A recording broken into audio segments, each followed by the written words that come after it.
Hello guys, welcome back to my channel. We are in the computer network playlist, and today's video we are going to talk about very interesting topics. In the previous topic on network types, we talked about the devices involved in the different types of networks. For example, one network type might involve just few devices, while another could involve many. But here's something you should think about: how exactly are those devices connected within a network? And what happens if we don't connect them properly? And also you might have questions that what if one device fails and how easily can we add more devices? To address all these concerns, a concept was introduced called network topology. A network topology defines the layout, which device is connected to which other device, and how these connections are physically or logically arranged. For better understand, let's take a real world example to make this easier. Let's imagine you wanted to build a home. Before you build a home, the first thing you do is plan the layout of your home, right?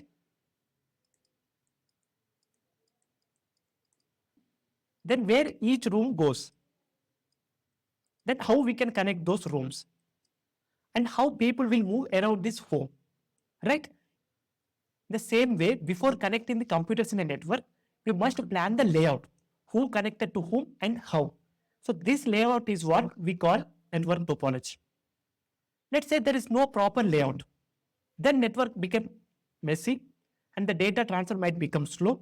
And in some cases, things might even break or entire network get failed.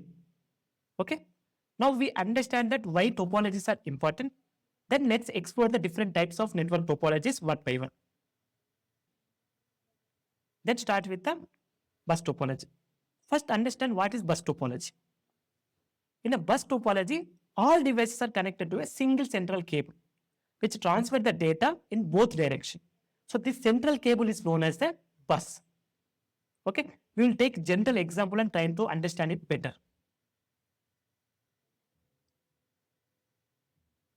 Let's imagine there is a one village.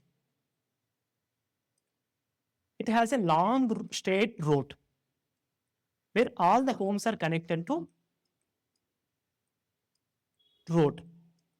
If someone want to send a letter to this particular home, the letter travels along this road to reach the destination. In the same way, when one device sends the data in bus topology, the data travels along the central cable until it's reach the destination.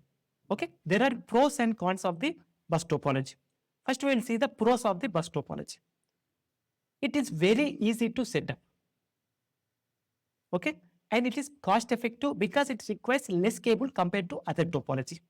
All you need to do just connect the device into the cable. Okay. Then cons of the bus topology.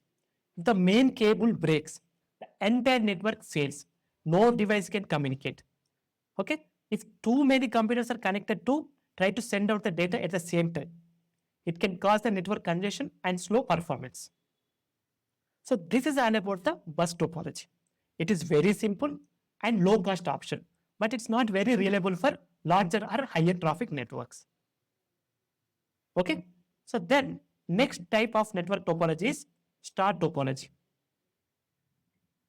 So what is star topology? In a star topology, all the devices are connected to a central device, such as a switch or hub. Every message sent from the one device must go through the central point to reach another device. The central devices control all the communication in the network. Let's take one example and try to understand in better way. You can think like a call center.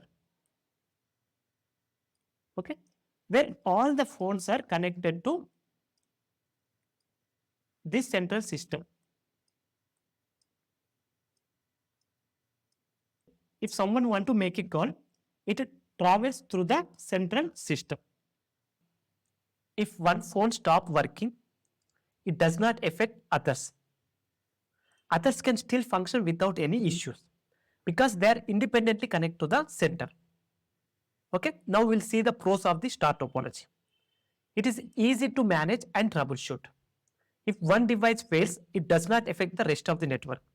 It offers a better performance compared to the bus topology because each device has its own dedicated connection to the central hub. Okay, now we will see the concept of the store topology.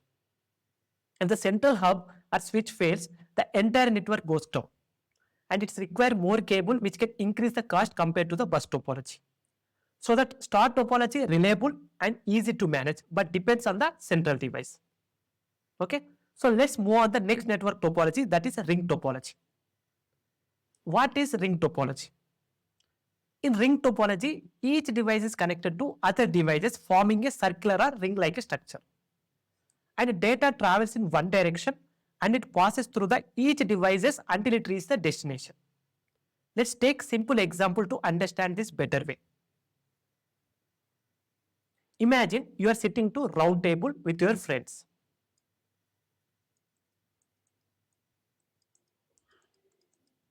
Okay, if you want to pass a note to someone, you can only give to the person who is sitting next to you.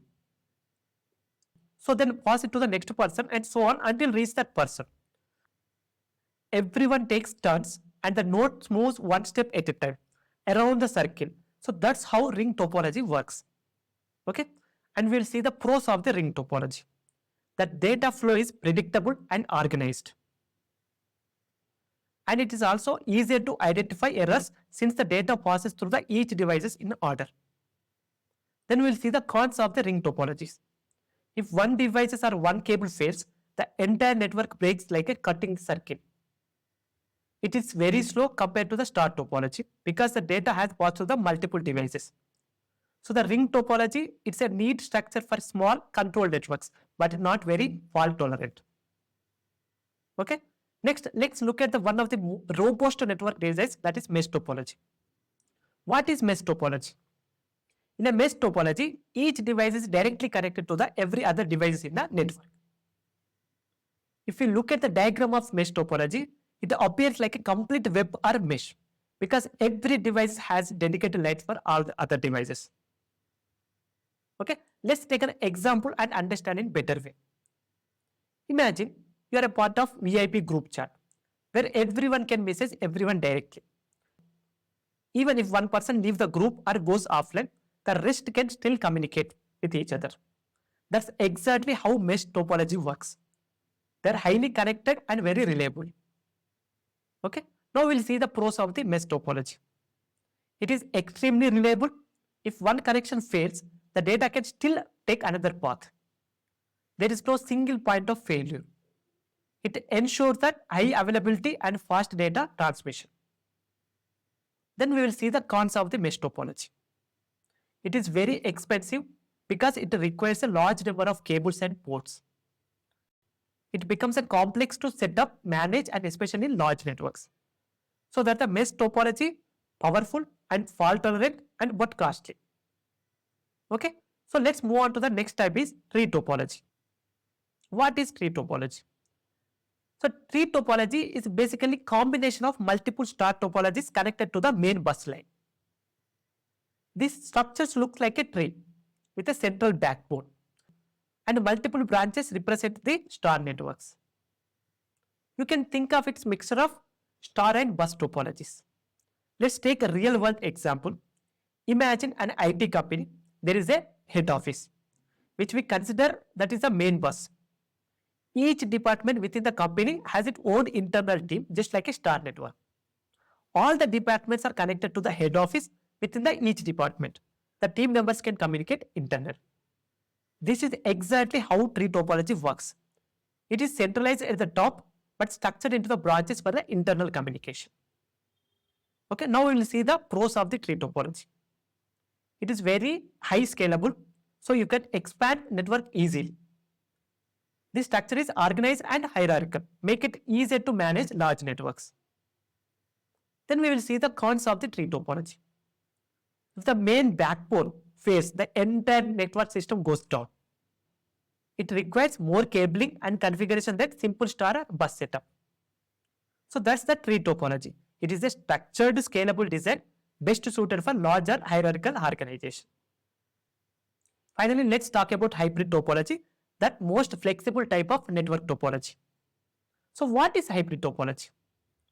Hybrid topology is the combination of two or more different topologies, such as a star, ring, mesh, or bus, mixed together to suit a specific need of an organization.